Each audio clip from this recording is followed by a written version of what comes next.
What's up, everybody? This is Carlos from Artists and Social Club. Thank you for watching ASC Online. Today, I got some very, very special guests. These guys are directors, producers, writers, production artists. The gamut is wide with these guys. They've been inspiring and creating amazing, iconic characters for decades, like Large Marge from Pee-wee's Big Adventure. They worked on Team America, Critters. They worked on Ernest Scared Stupid. And of course, directors, writers, and creators of the most iconic of all, the killer clowns from outer space. Guys, help me welcome the Chiodo Brothers. Welcome, Charlie, Edward, and Steven, the Chiodo Brothers. Thank you guys for being here. I appreciate you guys' time. And we're going to get into some really fun conversations today. I know we just started this really conversation before we recorded, but so much fun. So yeah, let's get right into it. I wanted to kind of talk a little bit about how you guys got started in this. And I wanted to tell you guys that I am one of there's 4 or 5 of us in my family. There's I got 3 sisters and 1 brother. And yeah, I think that's right. And so none of us actually went in the same direction. We all kind of split up and went our own way, and we did our own thing creatively, in education, and we went in different careers. But you 3, this is such a rare thing to find 3 brothers that actually followed suit and started their, your own company, doing amazing work in this industry. And I just wanted to kind of get to know, how did you guys get together and say, hey, this is what we want to do? Well, we thought that too. Then we heard that there's the Warner Brothers and Sid and Marty Krofft, and so there's quite a few. But we grew up together making movies, and it became our play became our careers, right? Yeah, I think at a very early age, we were inspired by, in our case, monster movies. King Kong, Mighty Joe Young, some of the Godzilla films and things like that. We just were fascinated by that imagery.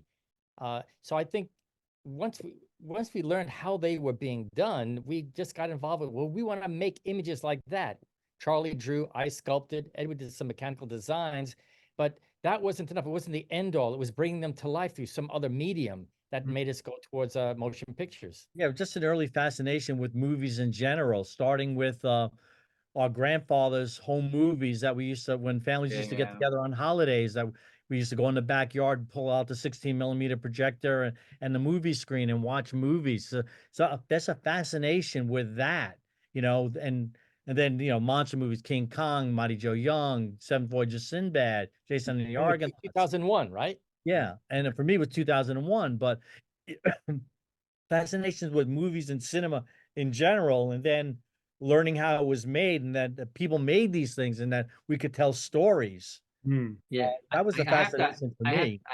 I have to acknowledge, my mom's dad, our grandfather, the fact that he was filming the family events in 16mm, and he had some old black and white 16mm films, and we would run to the basement when we would go there to turn the lights off and turn on that projector.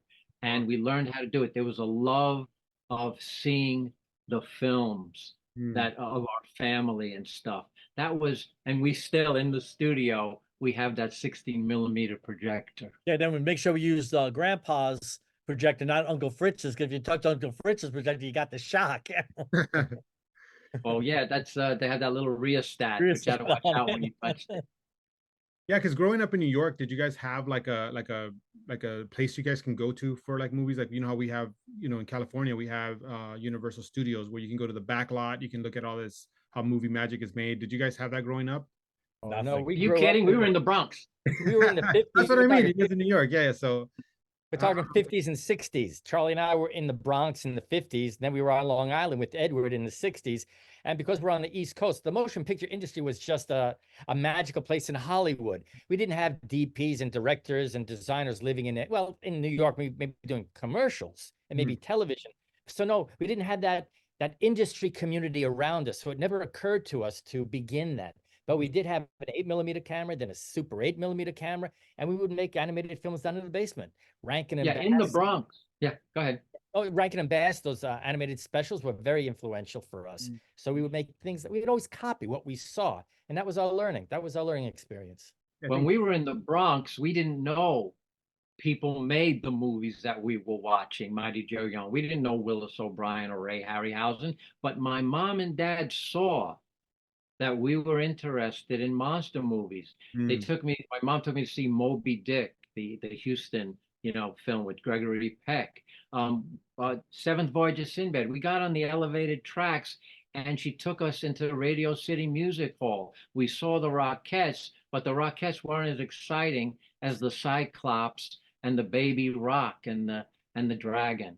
And then we saw Journey to the Center of the Earth with James Mason at Radio City Music Hall. So my mom nurtured our love. And my dad took me to see The Beast from 20,000 Fathoms. He knew his kids liked monster movies. Yeah. I mean, again, and they just, normal backgrounds for them. Dad was made shoes and then was a mail carrier. Mom worked in a bank. So, nothing, create different time, different place, grew up at the tail end of the Depression and everything. So they came from a different place, but they saw something in us. My dad took me to see 2001: A Space Odyssey in 1968. At 8 years old, might have 7 years old, changed my life. I saw movies in a totally different way from that point. I wanted to do that without knowing what that was. I think our parents saw our passion and our art skills even very early on, and all they did was nurture it, whether they understood it or not. And that was really helpful in our growth. Yeah. So when we went out to from the Bronx to Long Island, we grew up in Deer Park, Long Island. We're surrounded by woods and stuff, and we played in the woods. We had our prehistoric animal set, and we'd play, in the sand in the woods, with our army men and do that kind of stuff. Our play was recreating the scenes that we watched on television. It wasn't until we were at a stationery store with my dad and I saw a dinosaur on a magazine. It turned out to be Gorgo, and it was the first issue in 1961 I saw of Forey Ackerman's famous Monsters of Filmland.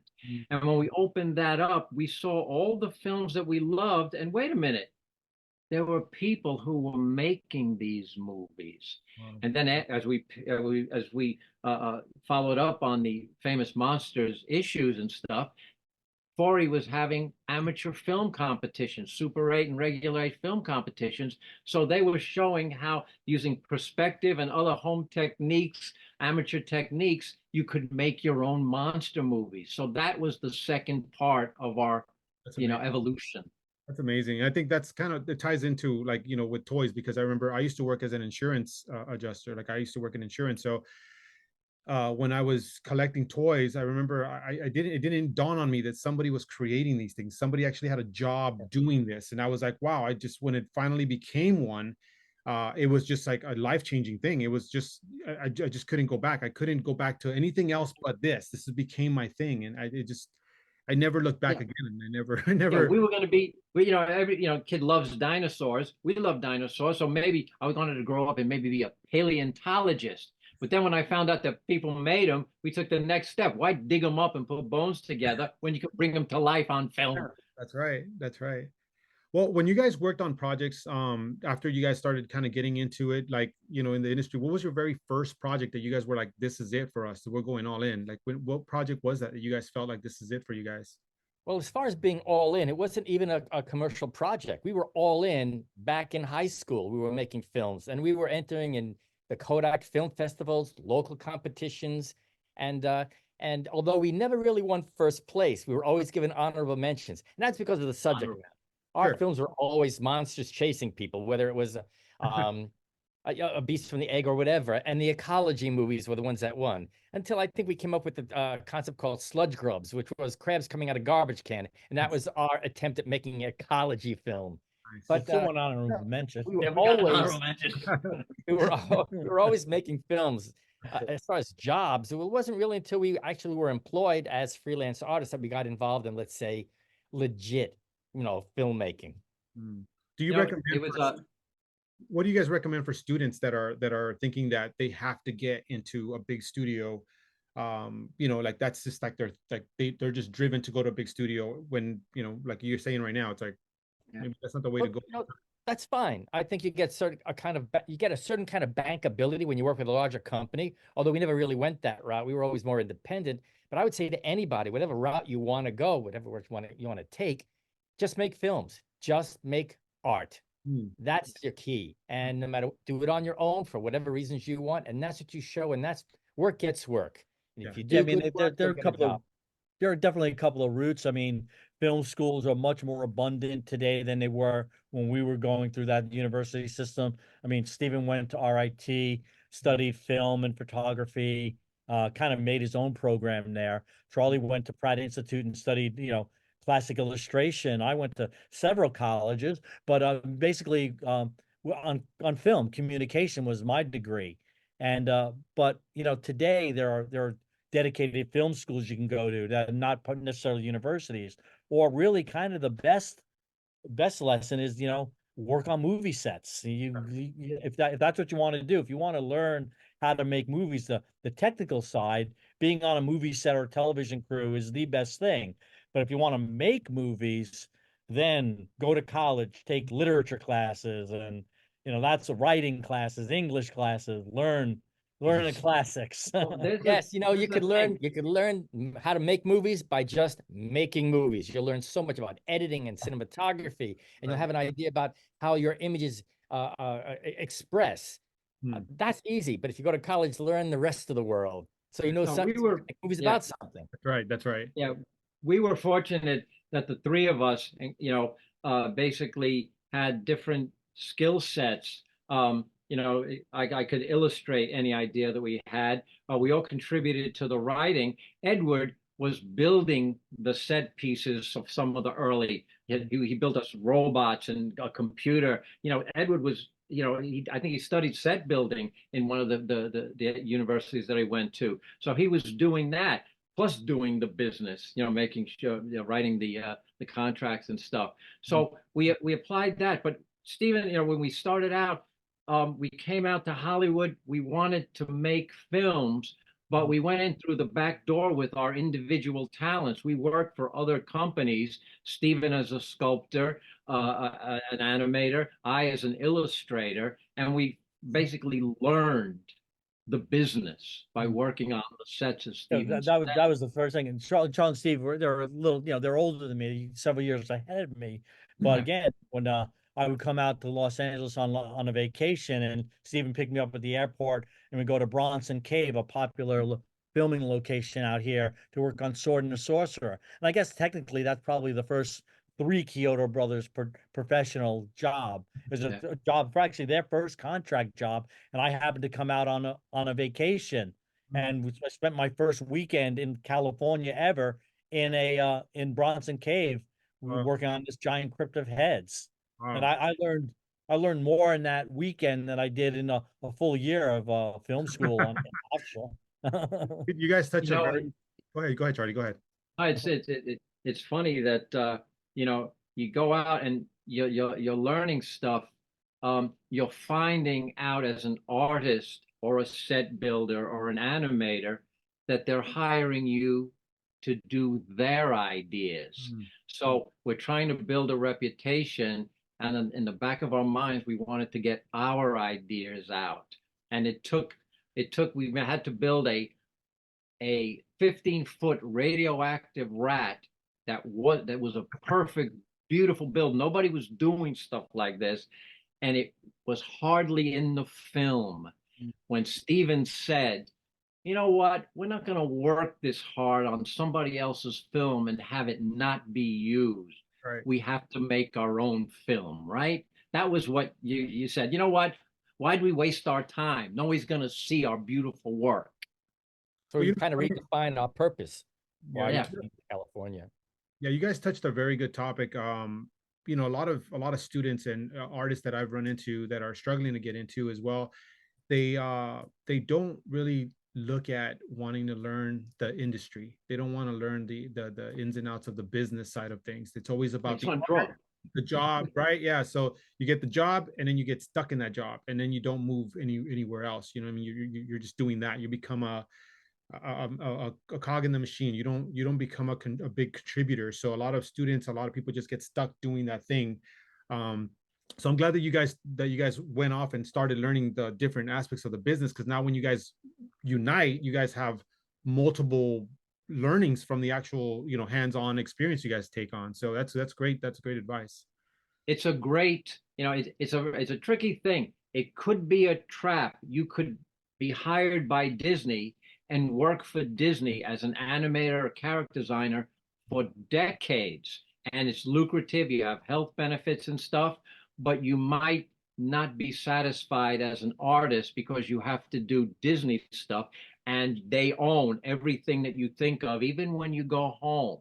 So there's that kind of trade-off. So a lot of guys, even though they've had successful Disney careers or studio careers, they weren't able, the thing that's the amazing thing is there's hundreds, if not thousands of properties that artists have, personal things that they've created that we'll never know or never see Yeah, but because the thing about their that, own projects. those people, the people who settle into that, so yeah, sometimes, circumstances, lifestyles, family, there's a Sure. commitment you have to maintain. You need to do that. But the truly creative ones find a way.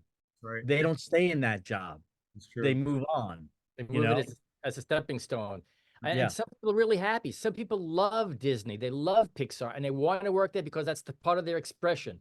That's it. They like that stuff. That's what they do, and it's like a hand in a glove. It fits perfectly. But there are other people like Tim Burton, early years at Disney. He was an anomaly. He did not fit into that style, but they gave him an opportunity to do something, and he built a nice career. Yeah, and doing then when he own did it, stuff. they didn't know what to do with them, and they let him go. Yeah. His And first we helped. We were right there to help Tim Burton, launch his film career. Yeah, that his first big movie, Pee-wee's Big Adventure, was not a Disney movie. That's a Warner Brothers movie. Yeah, but Vincent was his first film. Stephen was the animator on that. Isn't that the Yeah. Vincent Price, the Vincent was it the stop animation one? Is that the one? Yeah, the Yeah, stop stop motion, short. Yeah, I remember that. Yeah, narrated by Vincent Price, the voice of Vincent Price. Right, yeah. Yeah, and we also worked on a short that he did, Hansel and Gretel in a kabuki style. Yeah, that was for the Disney Channel. It just started for content, and they gave, some money to some Disney people to create content. That was interesting. That was, His Pee-wee's Big Adventure was a really fun one for me as a kid. That was like super awesome. And then again, you guys' contribution to that was really fun. And I wanted to ask you guys, the what's her name? Large Marge. Large Marge. Yeah. So the Large Marge. So when you guys had to create her monster look to her with that reveal, was that actual like clay, or what was that? Latex? It was all clay animation. Steven did it. Yeah, it was a clay animation. We did a head casting of the actress Alice Nunn, and then we made a mold of her face, and we made a clay pressing of it. We made replacement eyes that would actually grow incrementally for the effect, and it was animated. It took about 12 hours to do about maybe 36 frames or so. Wow. Interestingly, though, Tim designed everything. He actually had these key drawings of the different steps he wanted to see in the transformation. So as an illustrator, as an animator, he knew what he wanted, and he directed really well. We were really proud to be a part of that because it seemed to be a highlight, a memorable moment in that really funny film. Yeah, it's sort of a Tim Burton trademark, and it's become known as a Large Marge effect, where you go from something normal to something crazy. That's awesome. No, yeah, I watched it not too long ago, and I was just remembering, like, I gotta ask you guys about that, because that's a great trick. It was such a cool like effect on that. Which kind of brings me to my next question, you guys. Like, individually, you guys been working with a lot of different directors. You guys, with Ernest Scared Stupid, and that, like, what's his name? John Cherry. John Cherry, yeah. So he's an artist too. I mean, he's a what is it, an illustrator, right? Character artist too, doesn't he? Yes. Like, how was working with an artist director versus just a director? How does that work with you guys? Because I know you guys are creative as well. Like, how do the brains kind of mix in those type of scenarios? It makes it a little easier because they have what they want in their mind. They can show you. It's not just in their mind. trying to get it out of a director's mind is more difficult. I'll know it when I see it. So you do hundreds of drawings. Oh, I haven't seen it yet. I haven't seen it yet. But John Cherry sent over black and white sketches and some full color renderings of beautiful characters. These are my characters. So it was my job to make them, just modify them enough so, because the heads were as big as the bodies in his drawings. And that was not, that's not conducive to a live action film. The mechanics become ridiculous and stuff, and it's uncomfortable, heavy. So I just modified the proportion, made the heads oversized, but still proportional to the body. And I tried to retain the integrity of John Cherry's characters because they were great characters. And that was a pleasure working with John. Yeah. That was a great character. A director who has an art background uses our language to describe what they want. And typically a writer director might not have that, that inside angle. John Favreau is another director we worked with that was, he's a cartoonist. Yeah, and he did some simple little sketches. And although we might have complicated with the different designs that Charlie presented, it went back to exactly what he drew, that very, very simple drawing. I went around the world for the narwhal, the polar bear, and the puffin, and I was trying to make them more realistic, and he wanted Rankin bass, and he had a little black and white colors, a black and white sketch of these little Arctic critters, and he goes, after he saw mine, he goes, I like to do this. And I went, okay. Okay. An artist always wants to, like a writer wants to make your story their story, and you have to get them on the same page. Artists, myself and others, these little sketches, I think I can make them better. And that's that's the thing. And then they have to pull you back. Sometimes directors and stuff, they push you in directions that you wouldn't normally go. They raise the bar, and I'm grateful for some of the directors that made me go farther than I would have gone. And how long do they give you guys for, like, when you guys start a project? Do you guys get months to work on something, especially when you're working with an artist director? You wish. It really depends. Couple weeks. Yeah, it's generally not that. Elf, we did have a certain luxury of time, and then it got accelerated at the end. Something like Dinner for Schmucks was like an incredible art project for us. We got to work with the producers of the movie, Jay Roach, the director, Joel Venti, the storyboard artist, on designing and executing these incredible beautiful dioramas. So that was really cool. That was like probably the most time we ever had on a job to do the art component of it. That's cool. That was the biggest budget we've ever had too. For that, yeah. I mean, Team America was a big budget for us, but that was just it was under the No, but I mean it is that movie was the biggest budget movie we've ever worked on, and I was I think you're right. Yeah. That all they did was talk about art. The two producers, very, very Wait, you talking about Dinner for Schmucks, or are you talking about for Dinner for Schmucks? Walter Parks and Laurie Parker, yeah. Laurie McDonald and Walter Parks, Yeah, and all they talked about was the art of this, what the expression was. It was just a wonderful, wonderful production to work. Yeah, Jay Roach, the same thing. Very, very considerate, appreciative of the work, and paid attention to the detail. Really pointed in his direction. That was just like a wonderful project. That's great. Yeah, I think the art also that you guys worked on Ernest Scared Stupid. I know that you guys utilized some of the killer clown stuff. I've kind of heard it said several times, and I didn't believe it at first. I was like, wait a second, is that real? And then your instincts were right. There's inspos in there, but I don't think I see the full clown there. But I do see inspo, but I don't know if it was like literally. Well, the common denominator is Charlie. Charlie designed the clowns, and Charlie designed those creatures. So there's a similarity. And we hired a lot of the same sculptors, so there's a similarity. But yeah, I mean, I look at it too. There's one troll in particular that looks very clown-like. But the fact is, the reality is, the molds were destroyed shortly after the production of Clowns. Yeah. So they did not exist when we did Ernest. We have some positives of clowns, but the budget was so tight on Ernest and the schedule was so tight. I don't remember molding one of them and doing castings. We didn't have the time. And we don't have, Yeah. and we certainly don't have that mold today. So, I think the common denominator is Charlie. Yeah, we had the small molds, the ears for the clowns. We used some of the ears on some of the trolls. Okay. So Yeah. the trolls came out really great. I think those were really fun, and I think the mechanics of the mouth motions on the main troll was probably Yeah, we were disappointed because the background trolls, we didn't have the budget to put anything more than maybe an eye blink, if that. So they were just Yeah, guys, you know.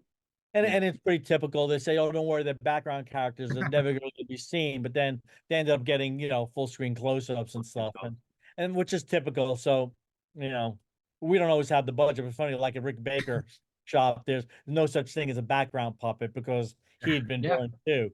Background puppets that became foreground puppets, and they weren't prepared. So, like that stopped early on in his shop, but we were never afforded the schedules or budgets that Rick had.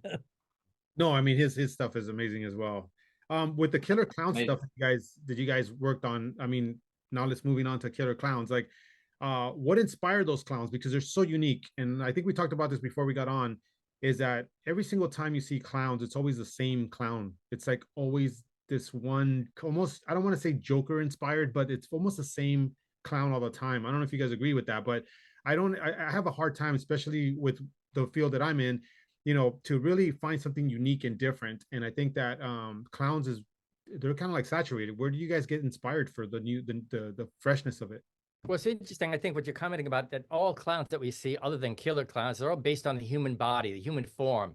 And just the white makeup doesn't really distinguish them. We started out with trying to make an alien race like cartoons, and we wanted the silhouettes to be absolutely unique. So we had a circle, a square, a rectangle, a peanut shape, an upside down teardrop. We work with just basic geometric shapes so that in a lineup as a silhouette, you'd see distinctly different characters, and none of them were human. Charlie, we had teardrop bodies with the body was a big fat teardrop, and then legs were tiny.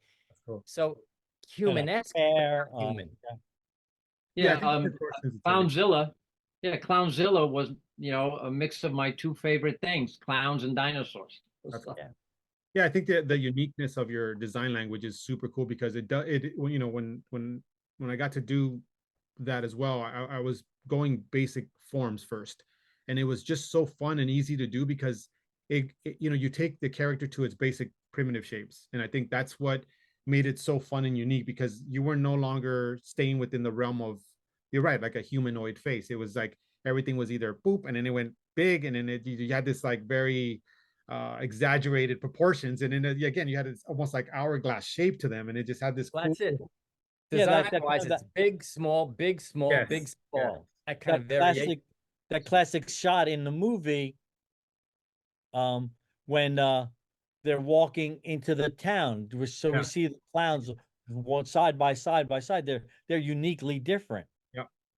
Yeah, Carlos, you're obviously you have an animation eye, whether you started as an animator or aspired to be an animator, you have an animator's style.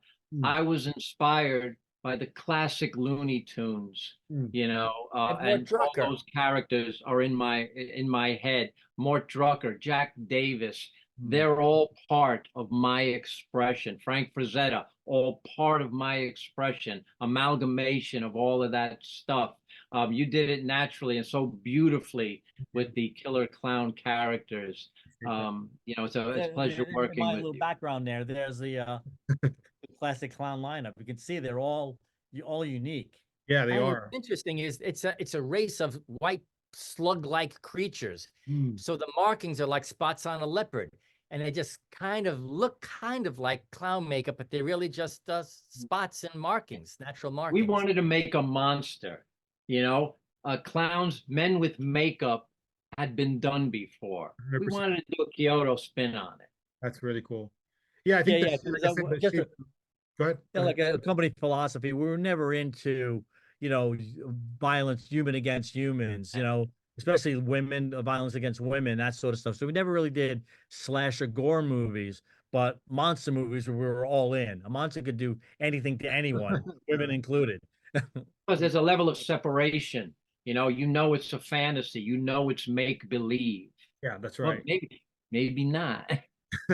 So about your script though, like I mean, because that's a very, again, another unique take on a, on a clown story. Normally it's a rural town and there's a crazy clown and he's killing people and it's the same old story, but you guys brought him from outer space. Like it's like, where did you guys come up with just like, let's make it outer, let's make these killer clowns from outer space? Like where did that come from? I don't know. I was trying one night to think about what was the most frightening thing I could think about. And for me, it was driving up a lonely mountain road and having a car pass me by. And when I look over to see who's driving, it's a clown. Oh, And a geez. clown being That's there freaky. shouldn't, to me, That's was freaky. frightening. That's scary. And that was to me a man in makeup. And we said, you know what? That's been done before. Let's Sure. go to the next level. And what if he wasn't? What if he wasn't in a car? What if he was floating? Well, if you're floating, you have to be from outer space. Yeah, that's right. That's right. And you know what, one of the funny just their mannerisms was funny, because I remember when Jumbo was put into the jail cell and he didn't just like walk in, he like literally just like waddled into the, like it's so funny that to think that it's like they have these mannerisms that are more like playful, like kids. They're like He's kids, but teasing. yeah, it's such a Well, it's that's what it is. thing. They're here around. They came to Earth to screw around with us, so Yeah. they took nothing seriously. Everything's a lark to them. Everything that Jumbo did was to piss Mooney off. That's right. Everything. Yeah. That's right. That's right. No, I mean it was fantastic, and the fact that he used them as a puppet afterwards, I think it's just a cherry on top. No pun intended. Yeah. Fits. It fits. Now, It's, do you guys foresee a part two for Killer Clowns? I mean, or if that's a topic you guys don't want to discuss, but I would love Part two. no, we Yeah. hope we hope so. I mean, ever since we made the film, we were planning a sequel and Oh, other okay. variations of the title. It just hasn't happened. But we hope with the new popularity of clowns, with the merchandising and the video game coming out, we hope that that's going to pull it out of being a cult classic into more It's mainstream, which Yeah. could be good for any kind of a sequel. it's trilogy in bigger 4 now. parts. It's more popular than ever. I mean, the Funko toys, the amazing Spirit Halloween things. So right now, so people can go watch the movie on Amazon Prime and then go order these great products and play with them. The trading cards, the figurines, the T-shirts, Cotton the candy guns, the pies, the apparel. Yeah, puppets. there's so much more stuff. So it's more visible than ever before. And with the video game coming out June 4th, Yep. it's a real opportunity to kind of show that this not only has great pop culture Sure. presence, but it's also permeated the mainstream. And then with that, with success, really anything is possible. So we're hopeful. Nothing official is happening, but we have fans on the inside over at MGM and Amazon. So hopefully the game does well and we have that opportunity to have that conversation. Super No, awesome. the amazing thing is, the reason it's taking off is because the clowns appeal to every age demographic, from 2-year-olds to 80-year-olds. Great grandfathers are introducing their great grandchildren to killer clowns from outer space.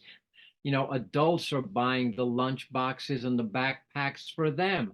Who's spending $100 on a popcorn gun? Adults. Right. So it's a phenomenon. We're thrilled to death that it's exploded the way it has. That blanket behind you, look at that. Yeah. Who That's designed you. that? That's your stuff, Carlos. That's Great art. Appreciate that, guys. You know what? This is the animated series right here. That's what I appreciate say. that. Coming from you No, guys. no, actually, I've told you this privately, but I'll say it publicly now. You're responsible for a lot of this resurgence. Your artwork Yep. has brought such a fresh take, modern Yes. look to it that we really dig. I appreciate that, guys. That means a lot to me. Thank you. Yeah, it was a team effort at Spirit. I mean, they did a lot of hard work on that, but thank you for that. I appreciate that. It was a fun project to work on for sure. Your little the little figurines that are inspired by your artwork, you took it to another level, so it's yeah, you know what? it's a blessing. Um, It could have been taken. You could have crummy, interpretations of artwork and tank a whole line of merchandising. Your character designs just opened up a whole new realm of merchandising. Thank you. Yeah, I appreciate that. Like I said, I wanted to do it justice. I became a fan after watching it, after working on it. At first, I wasn't sure, what this was, and I didn't know because they had given it to me, and they were like, I don't know what it was. And so when I went in, I took I worked on SpongeBob SquarePants before, and again, it was the same kind of appreciation for the art of it. You know what I mean? And so I took it and I took a deep dive of it. And again, talking to students about sometimes you get projects that you're not too sure about and you don't know how you'll handle them. But if you take a deeper dive and really appreciate the art of it and challenge yourself to see what you can do with it, sometimes magic does happen. And I think this is a clear case of where, this was a fun project that I just took a deep dive and again, I wanted to do it justice, and I would like to see it as like an animated series. And I said, what would it look like? And this is what came out. Good choice. That's it. You nailed it. Make it edgy. We'll make an edgy Adult Swim. So it's not for 3-year-olds, but it's for Killer Clowns can be edgy, just not super gory. That's all. Sure. Now, when let's say we talk about hypothetically, if a part 2 came out, would you guys consider going to AI or I'm sorry, not AI, but like, are you guys thinking of going traditional and doing practical effects, or would you guys go with like digital effects? The fans won't let us do digital. I was Yeah, I hoping. mean, I think our heart, our background, the Clowns is a mainstay. Will probably always be practical, but that's not to say that we would shy away from any digital enhancements. Certainly like cotton candy rays and things like that, they would be digital. Spaceships, we would take full advantage of that. Compositing, rig removal, Sure. anything to create a better performance would be at our disposal. Yeah, that's our jobs Yeah. as producers and a director. You want to use the best tools to get the biggest punch that you want to express, and we'll do everything. But like Edward said, the animatronic costumes would be at the core. People are loving the revival of the '80s monster movies. People love those, and I think it's because of the handmade techniques that are being used. And they kind of gotten maybe a little bit tired of CG of everything they see. There's something very textural and tangible about those old. The question I have, would we use silicone skins or foam latex? Oh, I think foam latex. I think it stretches a lot better. I think it's better. Yeah. I mean, technically, silicone stretches, but it doesn't compress. Foam rubber compresses and stretches. So I think you get the best. A lot of times it depends on the budget. If you're given the right amount of money, you can do extraordinary.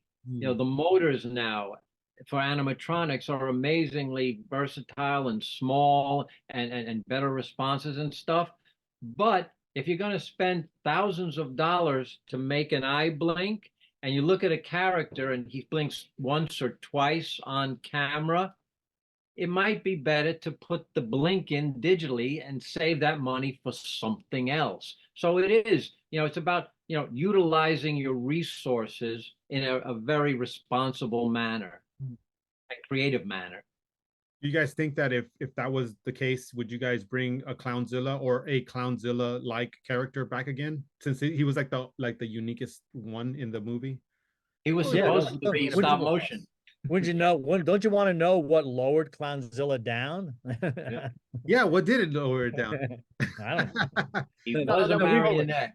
Now we'd always like to have like a big creature at the end, like a clown. Yeah, we've got a new big thing in our back of our minds. Who knows? Hopefully we get to play in that playground again. Awesome. That'd be super. You know what? I always thought that the instead of doing King Kong versus Godzilla, they should have Killer Clowns versus Godzilla. And have Clownzilla. Clownzilla out there with Godzilla. That's cool. With Godzilla. That's funny. Yeah, I was gonna ask you guys too. There was a scene in the movie. Now that I have all three of you here, there was a scene in the movie at the end. And again, if you haven't watched Killer Clowns yet, this is a spoiler, but you should have already watched it, so it's kind of your fault.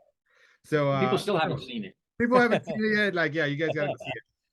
But at the end of it, spoiler alert. At the end of it, the clowns leave, right? And at the end, Mike, Deb, and Dave are staring at this thing leaving, right? Their tent leaving, and then they get hit in the face with pies. So my question is, are those acid pies? Because that's the only kind of pie in the movie.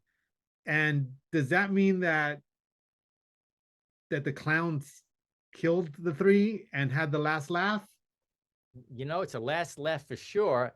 And Yeah. that's the question that we would keep in mind Keep for it in any this- adventures. That's Well, cool. yeah. Yeah, You realize that the spaceship blew up, Mm. and so, you know, so that was done. The Terenzi brothers return with Dave, Yeah. and we could deal with that. Basically, it could be whatever we want because the flour that Mooney was squirted in the face with didn't melt his face. It wasn't acid. The clown was just pissing him off. He was playing with him. But in the This was vocabulary of the movie, they Yeah. are acid pies. They are No, acid. no, but okay, look, you try. It was a joke upon joke. The Trans brothers came back. Dave came back. I mean, we were just topping. It's an absurd movie, and what better way to end it than in a pie in the Well, face? it's funny. An Actually, homage to, Soupy there's a little Sales. subtext to it because Yeah. that was not the original ending of the movie. Yes. Our original ending of the movie had Dave the cop sacrifice himself and die. Only the Terenzi brothers survived. Interesting. Um, so, But keep this in mind: if you want to talk logic, the security guard got hit with a billion pies. Yes, they Yeah. did. He only got hit with a few. So I think They'll we'll see what survive it. happens. it doesn't mean death. Survive It could mean scarring. So actually, Yeah. it's funny. Though I totally agree 100% with that decision to change the ending. Yeah. I can't say at the time we did. So that was a little middle finger to the studio Yeah. too, that we were gonna have a Chiodo Brothers ending, which is why they got hit with the pies. So cool. Yeah, and you think about it, it's the last thing. They asked the question, it's over, right? Yeah. And the Yeah, clown sure. gave them the answer. No, it's not. No. Well, I really do hope that one day comes to fruition because I would love to see a part two. I'd love to see more of the clowns, more of their environments, more of where they've come from, more storyline from where the origins of them would be super fun to look at, to watch, and to see the Well, we've got the Yeah. trilogy in 4 parts planned. nice. That's so cool.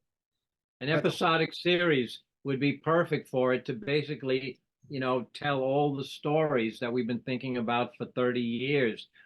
Exactly their origin, where they come from, where they go, and why they're here. Because the clowns, their main thing is they're screwing with us. They're here. They don't want to invade us and take over and kill everybody. That ruins the fun.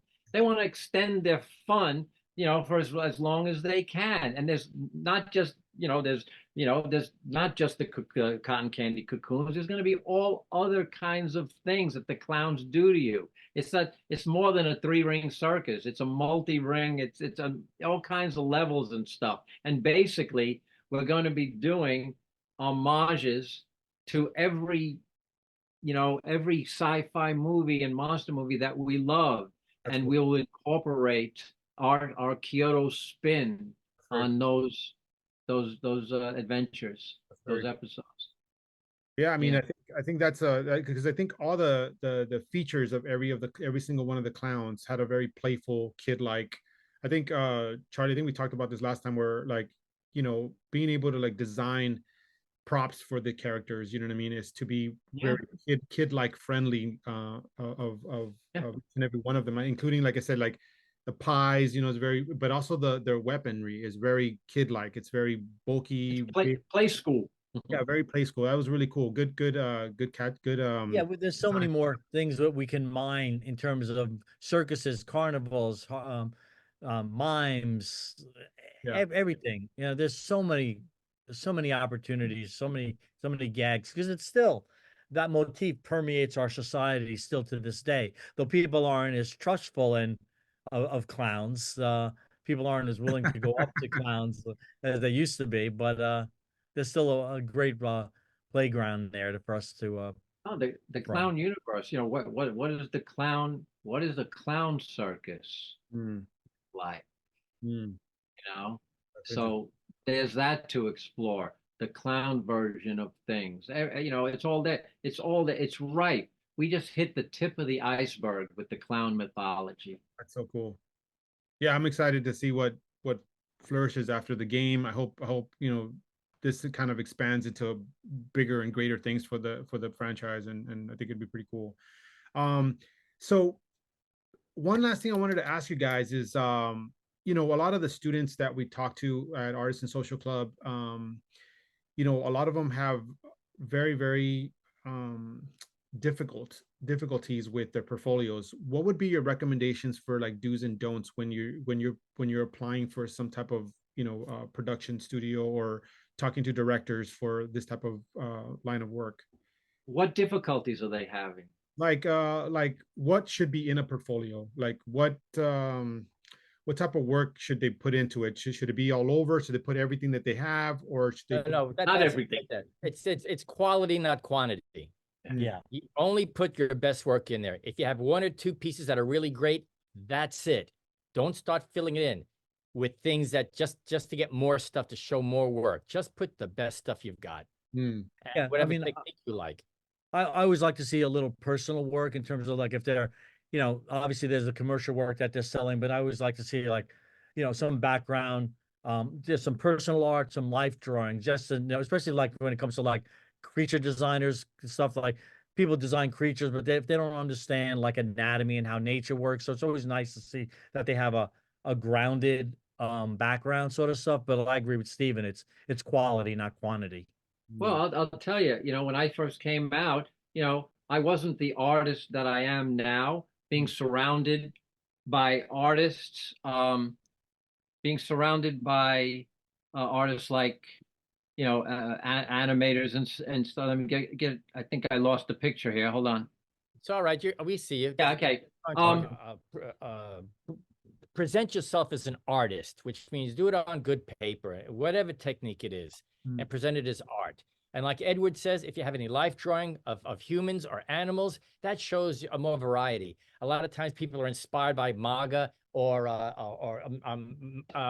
Tim Burton Disney. styles. Yeah. And it's try to do your own work to show your style, how you approach a subject. Because if you just imitate things you see on television or in the movies, yeah, a lot of people can do that. What's unique about your take on the world? good, yeah. Yeah, I know because what I was going to I say. mean, a lot of times, we'll bring in artists to execute our vision, but then we're also looking for their take on it, what they're going to bring to it, how they're going to make it better, round it out. So again, like it's good to see that you can do Disney, Pixar, DreamWorks type characterizations because that might be the immediate task at hand. But I want to be able to see a little personal flair, how you're going to push that forward and bring a different aspect to it.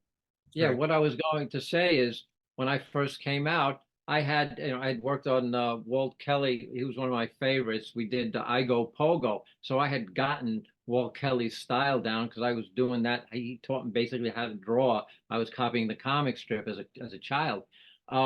So I went to Hollywood and I had a meeting with Chuck Jones and he looked at my portfolio. Mm, And he was doing the most unbelievable things, the Grinch Stole Christmas and stuff. So he looked at my stuff and I could tell, he said, well, you need to do more life drawing. mm, And he could see that I'm not an animator. You, on the other hand, he would look at and see exactly that you're an animator. My stuff was, had its own style, but I had a long way to go. So it was great to meet him and get that critique. mm. Um, so the thing is, your portfolio, when you're young, what you think is your best will not be your best 10 years from now.